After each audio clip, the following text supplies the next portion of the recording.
AFR On Demand is brought to you by Breck Golf. Try Beaver Creek today, just 20 minutes from downtown Baton Rouge in the Zachary area. They've got a PGA Tour driving range, a short game practice area, 30 to 40-yard practice shots. It's a great place to chip and putt and practice if you don't have time for a full round. Book your tee time today, golf.breck.org, golf.breck.org.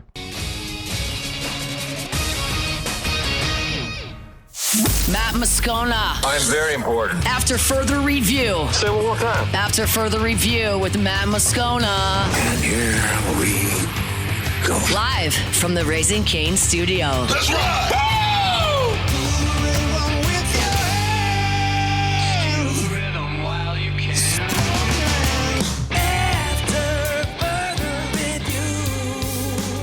And off we go. Welcome aboard. Glad you're with us. It's AFR presented by Decision Critical Concierge Nursing. I'm Matt. You're a loser, Matt! Shut up, kid. Paul O'Neill. They're chanting Paul O'Neill's name. You. So. And a Mr. Toby Town play.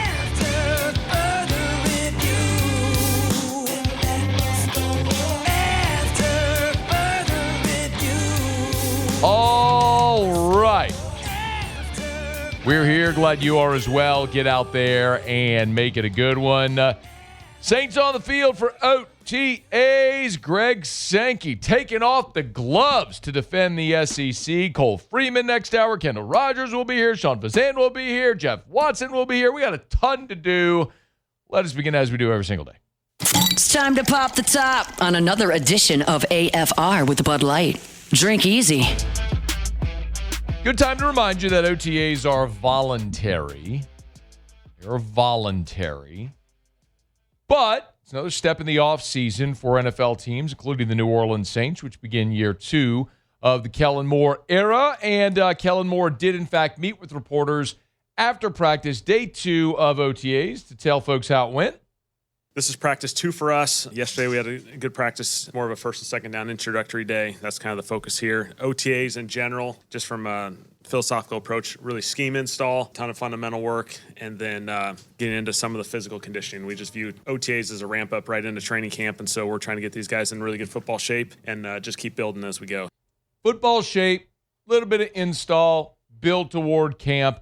We also learned here on Thursday that New Orleans will have 3 sets of joint practices when they get into the preseason. So it is ramping up here into the offseason. This is just the push-off from the dock point. Now, I mentioned that OTAs are voluntary. So it is very common that veteran players choose not to go. They go work out on their own. That's completely acceptable and fine. Organization generally is fine with it as long as there's communication and all that sort of stuff. Despite the fact that they continue contract talks, Chris Olave is and has been at OTAs, as Kellen Moore discussed. Certainly you recognize, not everyone goes down, that path in that situation, because there's a business side to this that we all understand and respect, and, that's part of this thing for everyone that's a part of the NFL. And he has done an awesome job all offseason. He's prepared really, really well. I mean, he looks really, really good. And, that group spent a lot of time, certainly in the back end of last year with Tyler, and then this whole offseason, you can just see the continuity that these guys are creating. I'm coming back to more receiver conversation because that is going to be a giant part of this offseason. You heard Kellen Moore say they're creating continuity with Tyler Shuck, of course. So this last year at this time, Tyler Shuck wasn't the starter. Last year at this time, he was a rookie getting his sea legs and was going to be competing with Spencer Rattler for the job, who ultimately started the season. So it's very different now with Tyler Shuck as the undeniable leader, and so they got to ramp up. But the other sort of notable attendance mark here was Alvin Kamara, who was not there. Again, no big deal. Jeff Duncan told us a day ago they did not expect Alvin Kamara to be there. He hadn't been at OTAs the last 3 years, so no big deal there. But here was Kellen Moore on a timeline for Kamara. Yeah, I don't think you put timelines on any of this stuff. We're just kind of working through the roster. And again, this time of year, there's, some of these guys, they traditionally haven't come this time of year, which is, as part of their kind of rhythm and routine as far as the offseason program. And so we'll just continue to work through that. So Alvin Kamara, not there, no timeline. I think a giant part of ramping up to the offseason, or the other running backs. I think it is certainly worth noting how HN looks. And remember old Kendre Miller coming back off of injury. If the Saints feel like they have better options at running backs, they're going to move on from Alvin Kamara. It's why they restructured the contract to give themselves the option to move on from AK if they wanted to. Kellen Moore didn't have a lot to say, but did get his first look at HN. Yeah, Travis done an awesome job. He's been here, each and every day, working his tail off. It's been awesome. Obviously, he's got an acclimation period coming into a new organization, and so that's a part of this. But he's done an excellent job. You paid him $54 million. Also notable that he has a tail. This is a running back. You heard him say it. Or I'm sorry, he had a tail. Well, he's worked his tail off. Okay, the tail all is right, gone all now. right. Had a tail, he worked it off. So notable that the tail was there, but it's off since he worked it off. So no more tail for HN. Hard work right there. Little weird that he showed up with a tail. Kind of. Not judging. Some people have tails. HN had a tail, but he worked it off. Don't know if Kendre Miller's ever had a tail, but here's the update. Yeah, still working through the recovery process, and so won't necessarily see him out there in the football elements, but he's done an awesome job. For a guy who sometimes gets wordy and waxes poetic, as Kellen Moore at times is wont to do, a 7-second answer on Kendre Miller, that didn't instill a lot of confidence, did it? Kendre Miller last year played in 7 games for the Saints, had 47 carries for $193, averaged 4 yards a carry. Actually, remember last year in the preseason, he kind of looked explosive. He looked good on some kickoff returns. It felt like a new beginning. Get him a bread maker. It's a new beginning. Even if you stole the bread maker and re-gifted it. It was a new beginning for Kendre Miller a year ago. And then he got hurt, which was the same old result. So you want something to keep an eye on, it's that. As far as Kamara, Kamara will be back if they don't feel like they have good options. But if HN, who of course they broke him off at $54 million, he's going to be your lead back. But if Kendre Miller's healthy and they like Devin Neal, who's coming off of injury, and you got Audric Estime still hanging around, then I think you could see them move on from Alvin Kamara. But this is why this offseason work, I think, is relevant for the New Orleans Saints. Now, back to the point about the receivers, okay? Because notable that Olave was there, and some of the photos, if you saw them from OTAs today that the Saints released from yesterday and today, were Jordan Tyson, the first-round pick, Chris Olave side by side, which they're hoping will create this incredible 1-2 tandem. And it certainly is going to be notable, having Jordan Tyson out there after, remember, at rookie camp. He was there the first day. They did not participate in the second day. This was Kellen Moore after practice talking about Tyson's reps there and if they're still going to be limited here in OTAs. Yeah, we'll still control his volume. For a number of these guys, again, we the end goal is we got to have an awesome training camp. We got to be set up for that standpoint, and so we're going to control reps for a lot of these guys, and so we'll utilize them in the ways we can and continue to build them, and that'll go not just for Jordan but a lot of them. So the one follow up was on the workload that Jordan Tyson's had the first 2 days. He was out there doing a little bit. Yeah, just a little bit. Will he incorporate with, 7-on-7s or the full offense? He won't do any 7-on-7 today. He'll do a couple of more of the walkthrough type speed. Now, I just got done telling you, with respect to Kendre Miller, Ellen Moore. Ellen Moore.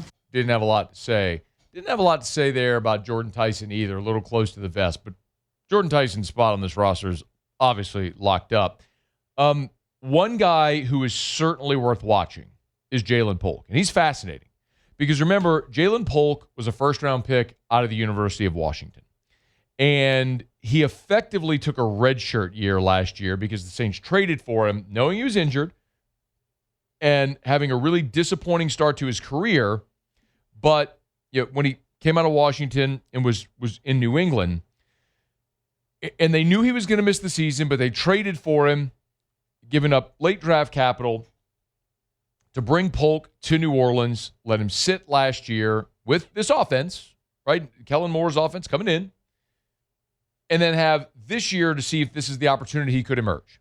And you're talking about a dude that's 6'1", 203 pounds, physical receiver, was a great player in that Washington team that went all the way to the national championship game. And after sitting for a year, now getting healthy, he's got his opportunity. And, yeah, he's participating here in OTAs. Finally was on the field. It was fun. I feel like I've seen Jalen so much this whole past almost calendar year now. And so it was great to see him out there. I mean, obviously we thought really highly of him, being able to acquire him from New England. It's been a great exposure, and I'm excited for him. Well, you're going to have a deep, talented receiver group with a variety of sizes and skill sets. Remember, a year ago, my criticism was you had a bunch of dudes that were the same dude. You had Brandon Cooks, who was your offseason acquisition, who looked a lot like Rashid Shaheed, who looked a lot like Chris Olave. These dudes, similar size, similar skill sets, until you brought in Devon Vele, who the first 7 games was not very productive, started to get productive near the end and then got injured, missed the rest of the season. But now you look at this receiver group that the Saints have, and you're talking about dudes with different sizes and skill sets, which is really, really encouraging. When you look at Chris Olave, who's 6 foot 187, Jalen Polk, 6'1", 203, Jordan Tyson, 6'2", 200 pounds, Devon Vele, 6'5", 210. You're looking at dudes with different size, different skill sets, abilities, power, strength, size to go over the middle, deep threats like Jordan Tyson. Yes, very much in favor of what they've done here. The other very notable part of the offense, as we mentioned, is you finally are going into this year too, which is very different from a year ago, because a year ago you had a quarterback competition with Shuck and Rattler. Now there is no competition. They're both still there, but this is Shuck's team and there's no ambiguity. And Kellen Moore was asked about how different it is with Tyler Shuck not having to go into a competition to go into the offseason. I think there's a leadership component when you're kind of leading the charge. There's a leadership thing that he's certainly showcased throughout this whole offseason, just with kind of rallying these guys and working as much as they have worked through this whole offseason. And then from an on-field standpoint, obviously he's got a great foundation with what we did last year. We're going to make plenty of adjustments and have little nuances, and he's a part of that process. And so I think that's the fun part of this, is every day we're going to kind of be able to build off of something we've done in the past. We're going to be able to put some new stuff in and make some adjustments and build it together. Only day 2 of Saints OTAs. Okay, this is only day 2. And so you're going to have this off-season workout schedule, which is going to persist as you move throughout June. You had this 2-day OTAs. They'll be back on the field June 1st, then the 3rd, 4th, 8th, 10th, and 11th throughout OTAs. So as Kellen said there, it's an opportunity to get into football shape and to do some install and ramp up toward training camp, which is what we're all really looking forward to, year 2 of the Kellen Moore era, but they're off and running here. A little bit of a newsy start to the show. We're going to break, come back, and talk about Greg Sankey taking off the gloves to defend the SEC a little bit. You'll hear from the commissioner. We are brought to you every day, our show open, by Bud Light. Drink easy with the great taste of Bud Light, the official beer of AFR, the official beer of your Fighting Tigers of LSU, and the official beer of the Saints. So when you're in the Dome, make sure, watching the Hoodats, year 200 Kellen Moore, you're toasting with the delicious ice-cold Bud Light. Maybe you're out to dinner at your favorite watering hole, ask for it by name, draft, bottle, can, they got it everywhere. Drink easy with the great taste of Bud Light, the official beer of AFR. Okay, y'all, let's knock out a quick break. Thursday show is presented by Decision Critical. A lot to get to. Former Tiger Cole Freeman is in studio with us in 45 minutes. Kendall Rogers here in hour 3 to preview the regional weekend ahead in college baseball.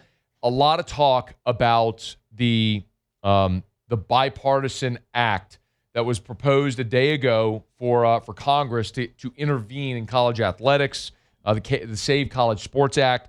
Jeff Watson, an attorney with Gordon McKernan Injury Attorneys, who's been on the show before talking about a lot of the NIL and different legalities around college athletics. He'll be here in hour 3 to sort of break down in layman's terms some of the nuance of that bill. We'll talk to Sean Fazan, who's been out there at Saints OTAs as well. So we got a ton to do. We are locked, loaded, chock full. Glad you're hanging out with us here. Don't you move. It's AFR.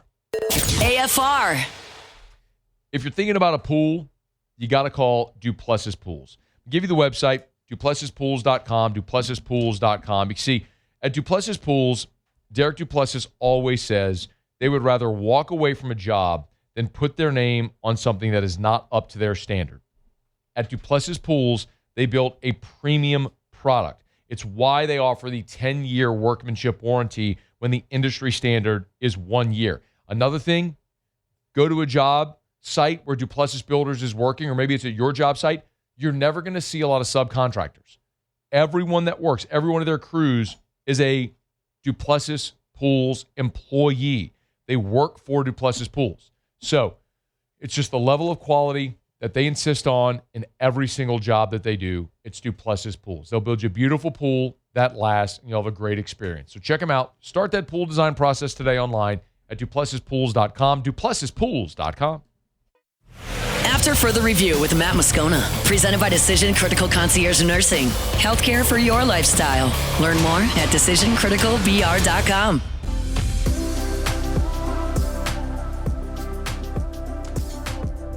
Spring meetings are often just a giant propaganda machine, and I don't mean that specifically to point the finger at Greg Sankey and the SEC. It's true for every league.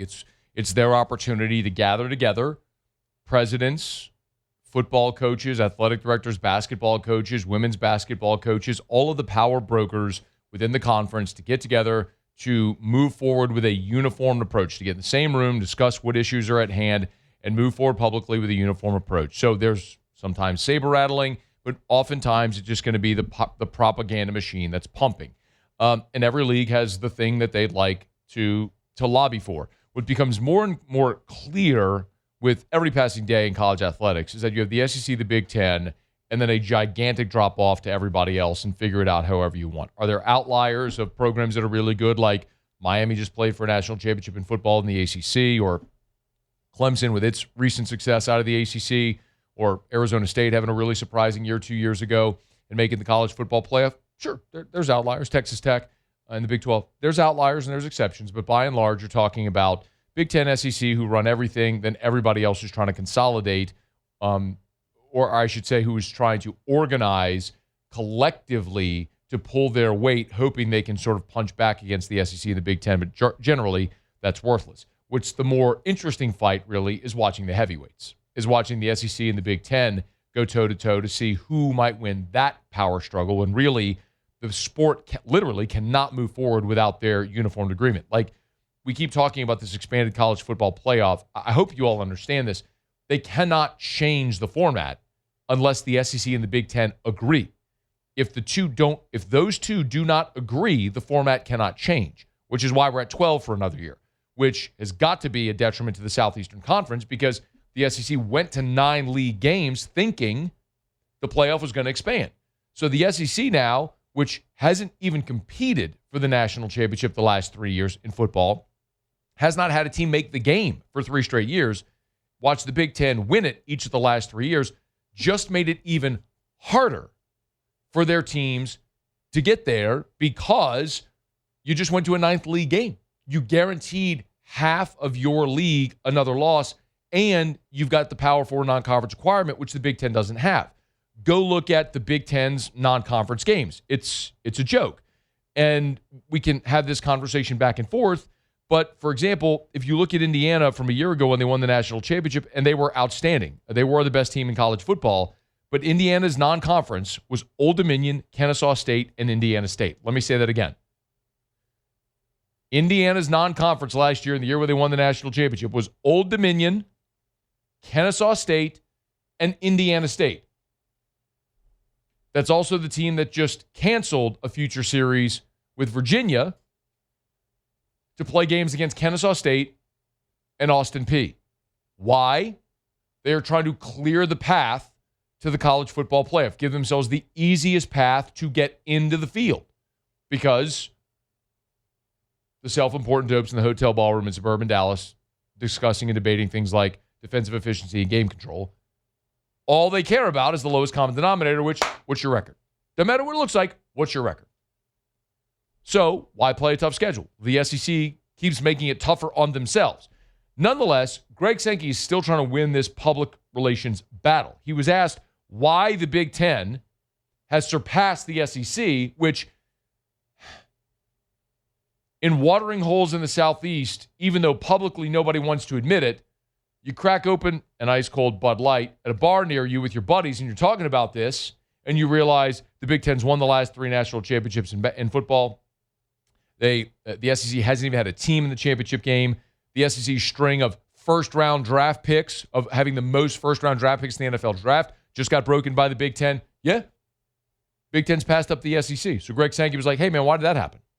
If you look at the entirety of our league, we are by far the most competitive, the strongest football league, by far. But you're going to lose games when it's close and competitive like that. So why have they surpassed us? It's an oddball. It's bounced a couple times the wrong way. Indiana was pretty dominant in the Rose Bowl last year, and I can assure you that everyone in this league is trying to figure out how to come up on the top end of that in the future. But I think from a big picture, the breadth, the depth of this league stands alone. In fact, we saw metrics out of the college football playoff presentation where there's no doubt we're the strongest league. Now, there's some segments of other leagues that are towards where we are, but not nearly the entirety of a conference like the Southeastern Conference. It's a pretty special place.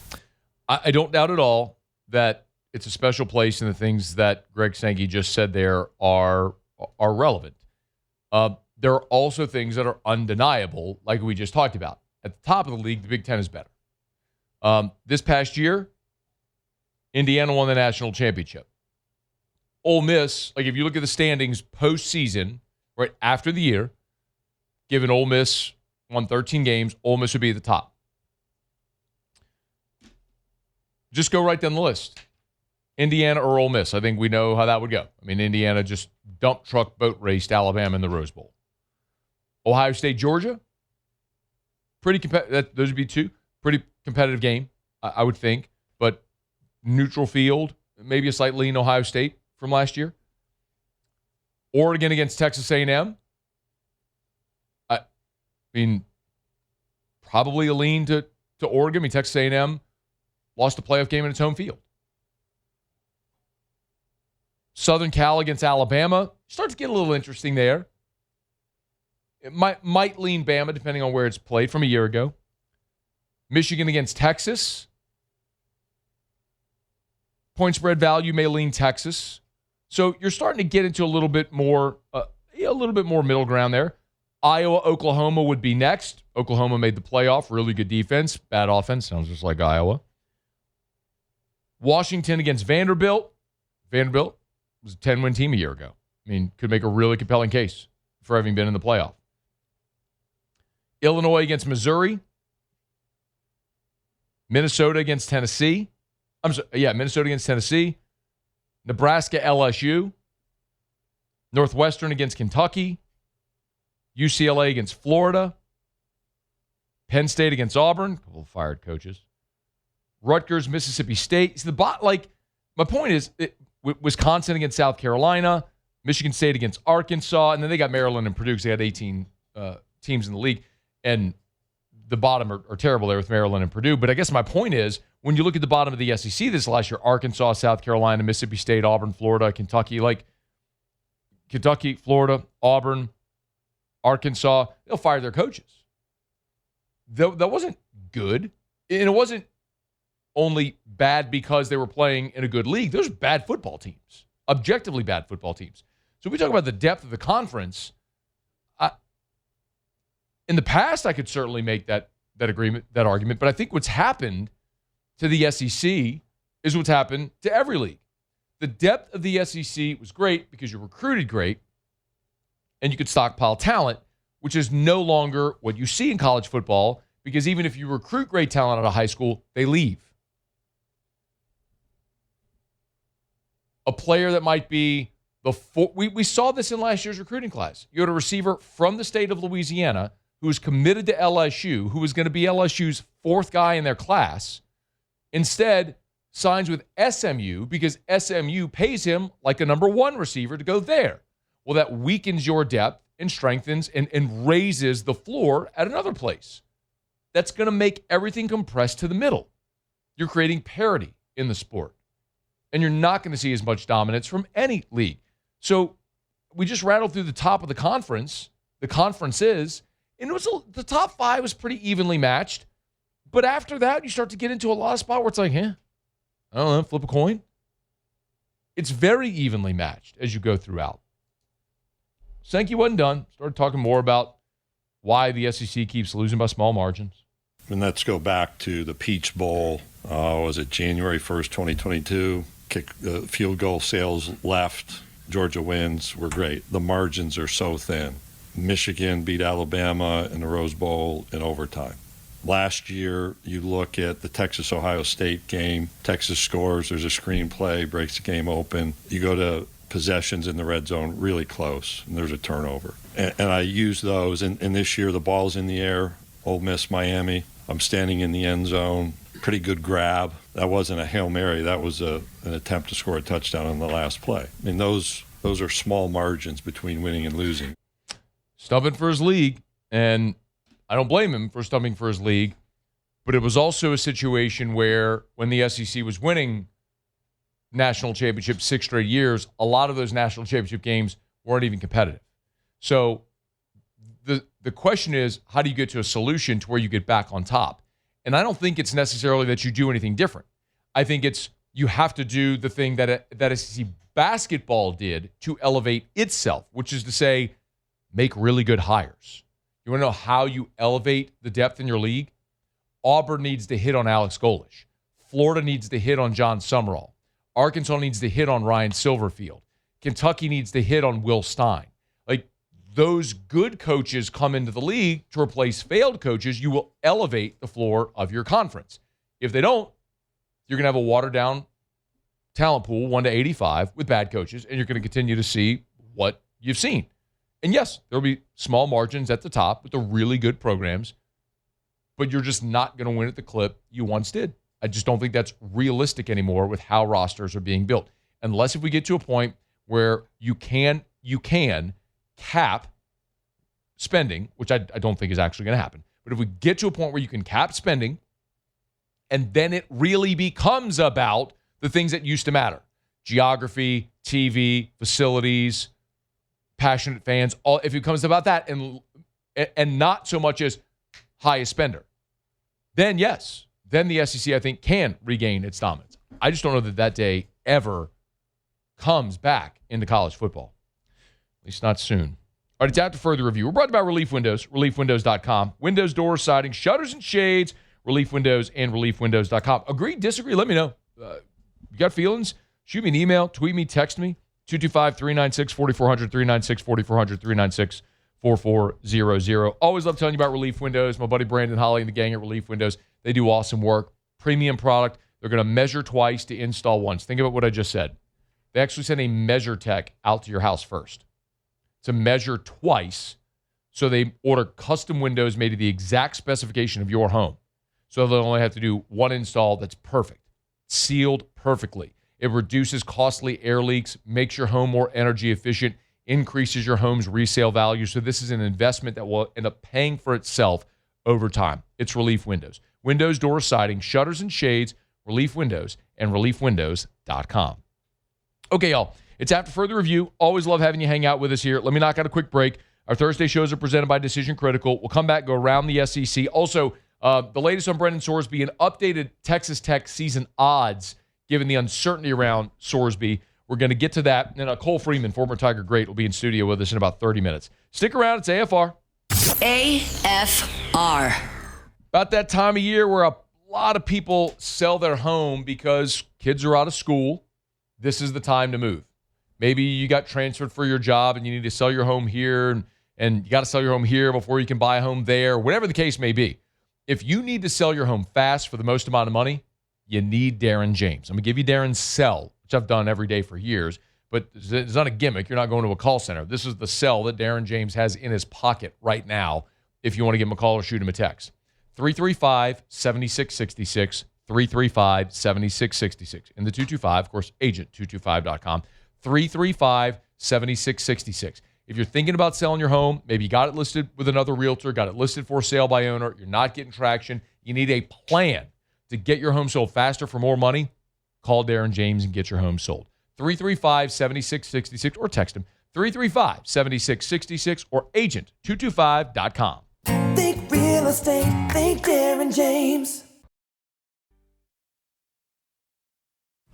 After further review with Matt Moscona, presented by Decision Critical Concierge Nursing. Healthcare for your lifestyle. Learn more at decisioncriticalbr.com.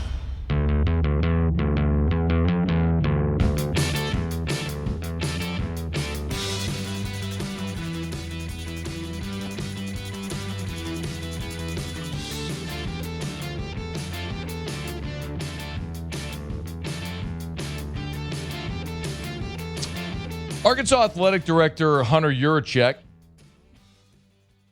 Throw him on the heaping pile of hypocrites. I don't blame him for going to bat for his fans, student athletes, whatever. And I can understand also letting your feelings be known on certain things. There's a way to do it. If you missed it, a day ago, the SEC announced kickoff times for the first 3 weeks of the college football season. Now, this is done in conjunction with their TV partners. And Yurachek put out a letter because Arkansas is going to play at Utah in week 2, and then they come home for their SEC opener against Georgia 7 days later. Yurachek wrote in this letter, I am extremely concerned and displeased about the recently released kickoff times for our football program in consecutive weeks this September and the impact it will have on the well-being of our student athletes. ESPN has set our game at Utah for 9:15 p.m. Central Time on September 12th. We anticipate returning to campus approximately 6 a.m. Sunday, September 13th, followed by an 11 a.m. home kickoff against Georgia just 6 days later on September 19th. He talks about how it will cost our student athletes a full day of rest and recovery and blah-blah-blah-blah-blah-blue. Okay. He's requested the SEC office pursue an alternative solution for one or both kickoff times. Okay. Hey, Hunter. This is what happens when you sign over your grant and rights to the to the conference. They go negotiate a TV deal worth $1 billion annually, and you play football whenever TV tells you to play football. If you don't like it, leave the conference. You want to know how you pay your salary? You want to know how you pay your coaches? You want to know how you forge shiny buildings? You want to know how you pay your recruiting budget? TV, from football primarily. You don't like it? Leave the conference. Does it suck? Yeah. Is it unheard of that programs play a night game one week and then a day game the next week? No, it happens. Suck it up. There is no better solution. If you want an alternative, lobby for it quietly behind closed doors before you go public. I'll give you an example. LSU, their thing has always been night games. LSU made it known to the league office when the schedules changed to protect rivalries, when you went to the one permanent opponent in the conference and you rotated the rest of the schedule of the opposite your division. When you expanded the league, the LSU said, fine, you're going to this cockamamie schedule to protect Georgia, Auburn, and Bama, Tennessee, these games that only those fan bases really deeply care about. That's their tradition. Cool. Our tradition is night games. We want night games in Tiger Stadium. So they did that, but they did it quietly at league meetings. And they lobbied the commissioner for it and the networks. And they worked hard together to get LSU as many night games as possible. It's a way to go about doing it. Not putting out a statement like that, which is stupid. This is wanting to have your cake and eat it too. You want to be part of the SEC? You want $1 billion TV deal from ESPN? Play when they tell you to. Dork. Man, people are stupid. I shouldn't say stupid. That's a rude word, and I shouldn't say that. People, God, they love to complain with a full belly. How about this, Hunter? How about this? Hire a good coach, win more games, maybe you'll play more in prime time. Speaking of full bellies, go to Supper Club, you get a full belly. How about that? Yeah! Hot dog. Ain't got no hot dogs at Supper Club, man. They do have the best steak you'll ever eat in your life. Tell you, man, I was at, when I was out in Arizona, anytime I travel, so I'm a steak nerd, okay? I love to go to find the best steakhouses, eat the best steak. That's one thing I love to do whenever I travel. So we're in Scottsdale, went to a resort called the Phoenician, and there's a steakhouse called J&G. You know, it's a Michelin-rated place and all that.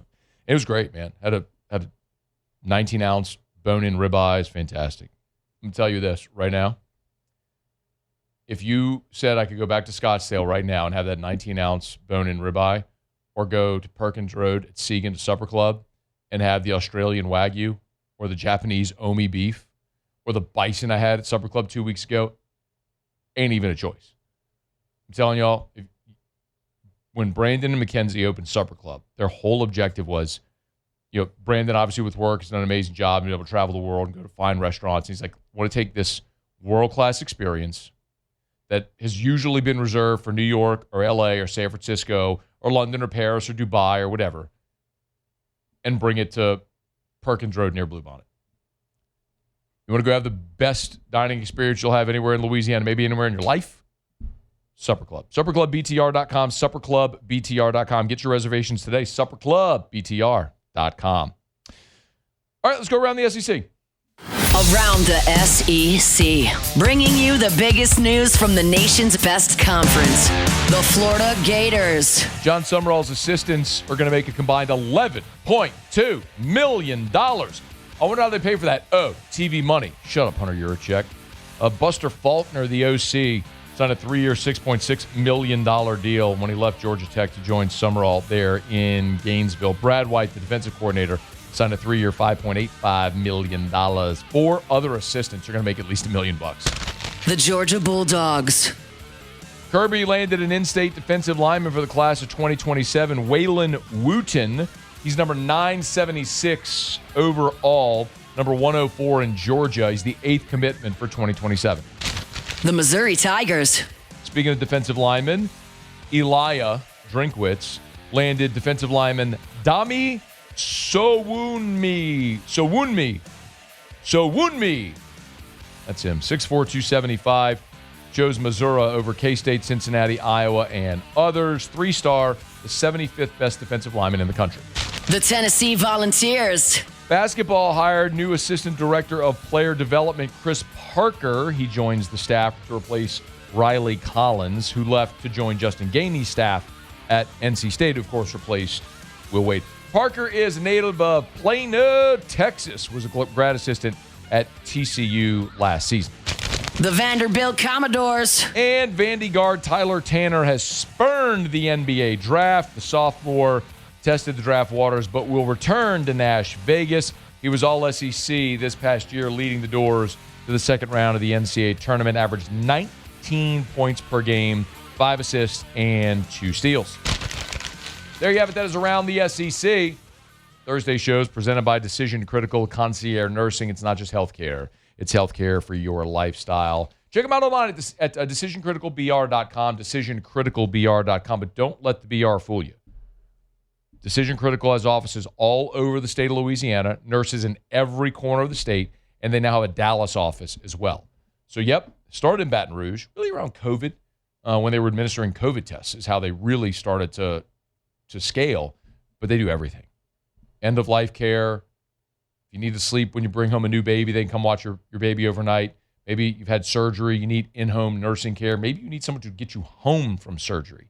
Decisions Critical nurses can do that. IV hydration therapy. They have B12 shots in clinic there on Highland Road. Pretty much anything that you would need nursing care for, Decision Critical offers it in a concierge service. They're incredible. Check them out. DecisionCriticalBR.com, DecisionCriticalBR.com to schedule your discovery call. All right, it's after further review. Let's knock out a final break of hour number 1. Cole Freeman in studio in 15 minutes from right now. Excited to have the former Tiger in studio with us. Kendall Rogers in hour number 3, preview some regional baseball. We'll come back. Saints have announced joint practices, and we now know the preseason schedule for the Saints. We'll get to that and updated odds for Brendan Sorsby's TTU Red Raiders. That's next, AFR. After further review. Man, big shout out to our buddies over at Gordon McKernan Injury Attorneys. Because of Gordon and the G-team relationship that we have, a day ago we had Derek Curiel and Gavin Guidry and Chris Stanfield and Cooper Moore in studio with us. That was all courtesy of Gordon McKernan Injury Attorneys, as they are members of the G-team. So when we talk about NIL deals, that's part of that. The set of interviews a day ago was part of their deliverables for Gordon McKernan Injury Attorneys. So really great synergies. We were so fortunate to be able to have those guys in studio for those great conversations. It's all because of Gordon, his support of Tigers and athletics, and, of course, the Tiger baseball program and all sports. But part of the G team. That's why they were here yesterday. Hey, remember, we also announced Gordon has the gas card giveaway. They're giving away 10 $250 gas cards. You been to the pump lately? Anyway, there's a great opportunity. Go to getgordon.com, or any of the social medias at GetGordon if you want to learn how you can enter to win a $250 gas cord. Get Gordon, get it done. After further review with Matt Moscona, presented by Decision Critical Concierge Nursing. Healthcare for your lifestyle. Learn more at decisioncriticalbr.com. Saints preseason schedule has been finalized. 3 games will be against Jacksonville, the Rams, and the Cowboys. The first game against Jacksonville will be at 3 o'clock on August the 15th in the Dome. It'll be a game on Fox. The other 2 will be on the road. So they'll go home, road. So at Rams, at Cowboys. The Cowboys game will actually be in primetime on Fox on Friday, August the 28th. So there's your preseason schedule. Home against Jacksonville, at the Rams, at the Cowboys. And also notable is that the Saints reportedly are expected to have joint practices with all 3 of their opponents. It's something we've seen the Saints do when they've gone out west to take on the Rams here in the preseason. And so, of course, Kellen Moore was a coach in LA against the Chargers, or for the Chargers, I should say, but also was an assistant with Dallas. So you have a relationship there. So it looks like you're going to see the Saints load up their schedule with joint practices. I like the idea of joint practices in theory because you can actually see a good-on-good competition instead of beating up on yourself. The one thing that sometimes can be complicated, of course, is whenever you have joint practices, you always have fights. It's just what happens. I mean, teams lean on each other at practice throughout the course of a week, and tensions end up rising and flaring up. You just don't want to see anybody get hurt. If there was a precedent, though, of guys getting hurt in these joint practices, you might see that scale back a little bit. But as far as the quality of the work you get done and improving, I really like it, especially as the NFL has restricted and limited the amount of contact and tackling and full contact periods and practices that teams can have as they try to protect their players throughout a 17-game season, 20 if you include the 3 preseason games and then postseason. They scaled down a lot of the physical contact and practice, especially in the preseason.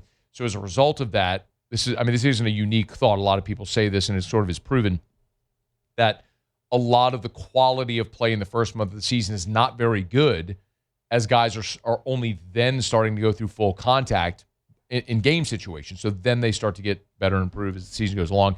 You can maybe ramp up some of that development if you are having joint practices. So I like the idea of joint practices. Again, Saints against Jags, Rams, Cowboys. That's your preseason schedule. The first game against Jacksonville at home. Then they'll be at the Rams, at the Cowboys. All right, it's after further review. Throughout the summer, make sure you're drinking plenty of Evermore. I was out in the desert this past weekend. Out in Arizona, it was wild to be in 100-degree temps in the desert, playing a round of golf, being out there 4.5, 5 hours, and not sweating at all. But you're losing water.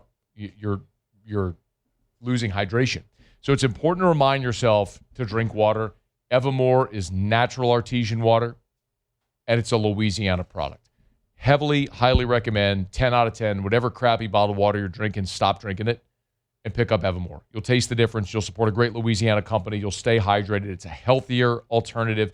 Nothing added, nothing taken away. It's Evermore. Buy it at great local retailers. Matter of fact, the bottle that's right here on my set, right here, walked into a gas station near Highland near the interstate today. Walked into a gas station, boom, at a display, picked up a 64-ounce bottle of Evermore. That's the one sitting right here. That's the place right by the parish office. Was at a meeting at parish, walked in there, boom, got a bottle of Evermore. So pick up a bottle of Evermore. Great local retailers. You want to find the retailer nearest you, evermore.com, EVAMOR, evermore.com.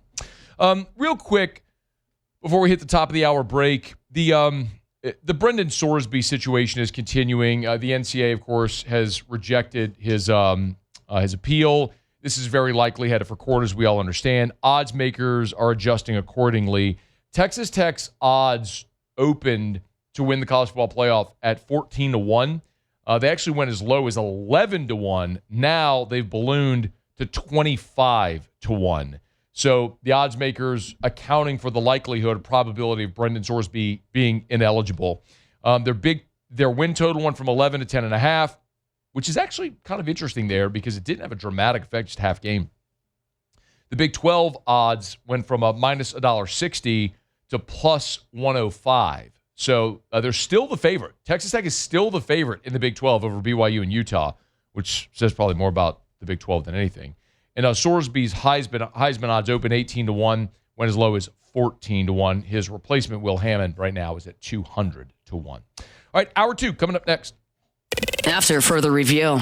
Man, I got a text earlier today from my buddy Mr. Kerry Manuel over at South Point Volkswagen. I want to read it to you because it certainly speaks volumes about what's going on over there right now. And when you're Louisiana's largest volume Volkswagen dealer and you have great deals to offer and great vehicles, this happens. He said, Matt, South Point Volkswagen sales have been on fire. We now have over 40 certified VW pre-owned vehicles in stock.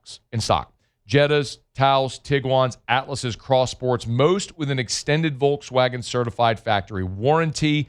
The best selection of pre-owned Volkswagens in years. Come see us for a great deal and a great experience. So when you're talking, I say it all the time, as they move more inventory, they get more trade-ins in stock. So again, they move more new Volkswagens. People come trade in their old vehicle. Awesome. It's South Point Volkswagen. Airline just north of Highland, southpointvw.com. New, certified, pre-owned in Baton Rouge and online at southpointvw.com. South Point Volkswagen. What's your direction?